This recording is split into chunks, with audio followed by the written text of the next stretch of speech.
Welcome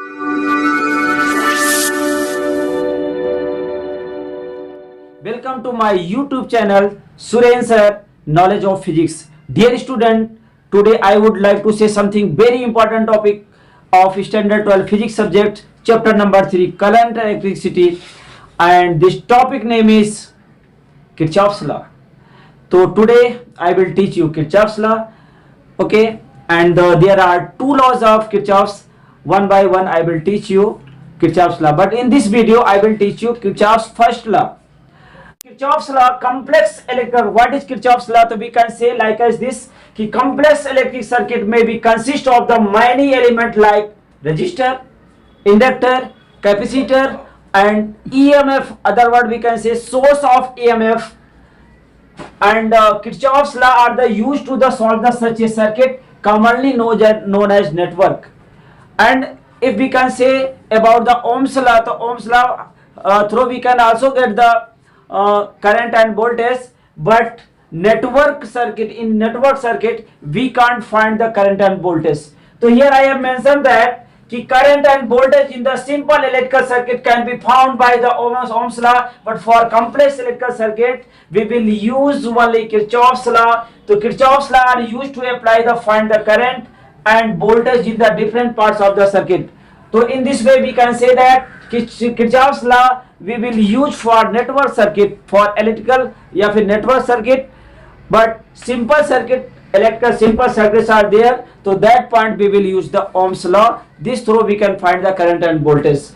So now I will tell you Kirchhoff's first law or junction law or Kirchhoff currents rules. All three are equal only. This is the same name, okay? So what given by Kirchhoff's in first law? So I want to tell you कि it state that sum of the all current entering at the point or junction must be equal to sum of the all current leaving that the point or junction. Rules I want to write down. You also write. It state that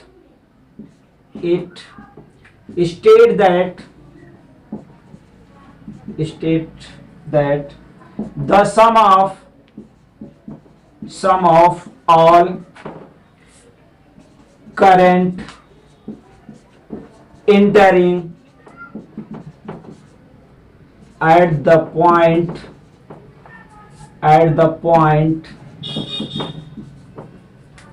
or junction. Point को हम क्या बोलते हैं? Junction भी लिख सकते हैं. At the junction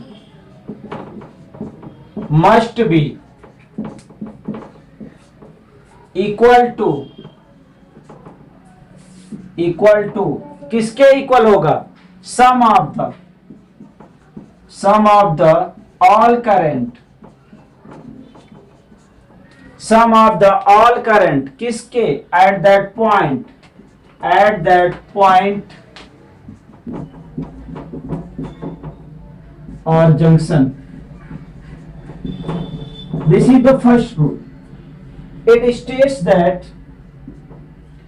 the sum of the all current entering at the point junction must be equal to the sum of all current at that point या junction दोनों कह सकते हैं. और दूसरा हम क्या लिख सकते हैं? In other word we can write definition of that.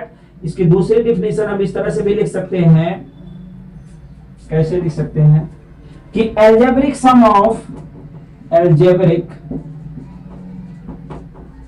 of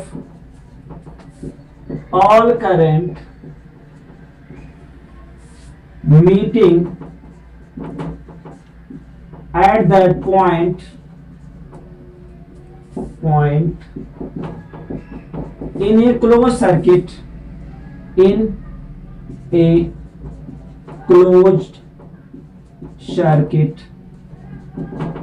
is 0. Okay.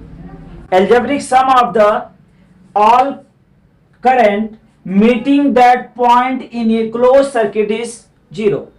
So anyone you can write, otherwise both you write. If you want to explain the Kirchhoff's law, you tell something about the Kirchhoff's law. I have written that, you can note down. And first law, Kirchhoff first law को हम क्या बोलते हैं? First law तो वही है. दूसरा हमारा क्या है? जंक्शन रूल भी वी कैन से. तो second name is junction junction rule of the first law, मतलब फंक्शन फर्स्ट लॉ को, किरचॉफ के फर्स्ट लॉ को जंक्शन रूल भी कहते हैं और किरचॉफ्स करंट रूल भी कहते हो। ठीक है, तो इन दिस वे हम इसकी डेफिनेशन को पढ़ चुके हैं कि जितना हमारे एंटरिंग करंट आएगी किसी जंक्शन में उतना ही लीविंग करंट के बराबर होना चाहिए, जैसा कि हम इस डेफिनेशन से जान सकते हैं। तो algebraic sum of the all current is meeting at that point in the close circuit is 0. In other word we can say sigma I equal to 0. Sigma I equal to 0. तो by one example I will teach you कि how this is equal, this definition is correct. तो I want to make the figure and I want to explain. Okay, तो इसको हम रब कर देते हैं अभी। Suppose that you will make the figure. Suppose that for example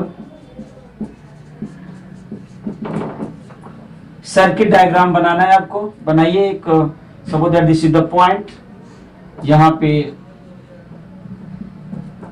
resistance है,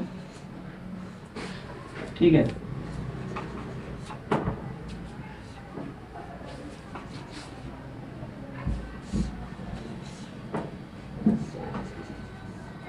ये अपने पास बहुत सारे रेजिस्टेंस है। मान लेते हैं suppose that this is the I1 current, this is the I2। देखिए यहाँ पे I1 is entering, I2 is outward and then I3 suppose that entering the current on a junction this point, and this current is I4 or this current is also I5. So what given that in first law, what amount of that total sum of the entering current equal to, क्या बता था अभी हमने, by this definitions we can say that कि all entering sum of the all entering current is must be equal to sum of the all current that point। इस point पे जितने current आ रही है उतने ही करंट पास हो सकती है, कम आउट हो सकती है, ठीक है। तो what we can write I1, तो दिस इक्विवेलेंट टू क्या होगा, this value is I4 plus I2 भी हम कह सकते हैं, क्या कह सकते हैं, तो जो है उसको हम लिखेंगे I2 प्लस I5। ओके, अगर हम इसको इस साइड में लेते हैं, like as left hand side all values we will take, तो what we can write I1 plus, plus तो होगा ही लेकिन ब्रैकेट में क्या होगा, I2 माइनस में हो जाएगा, इधर आएगा प्लस I3, इसको लाएंगे तो क्या होगा, I4 को minus I4 and plus minus I5, अब ये क्या हो जाएगा, जीरो हो जाएगा। If we can open the bracket, तो what we can write I1 minus I2 plus I3 minus I4 minus I5 equal to 0. So you can see algebraic sum of the all current meeting at the point in the closed circuit is 0. So here you can see the sum of the all current equal to 0. So in this other way we can write कि sigma I equal to 0, and here in this circuit you will think about, thus the entering current can be taken as a positive, entering current, ठीक है, entering current at the point can be taken as a positive, write down, thus entering current, thus current entering the point at that point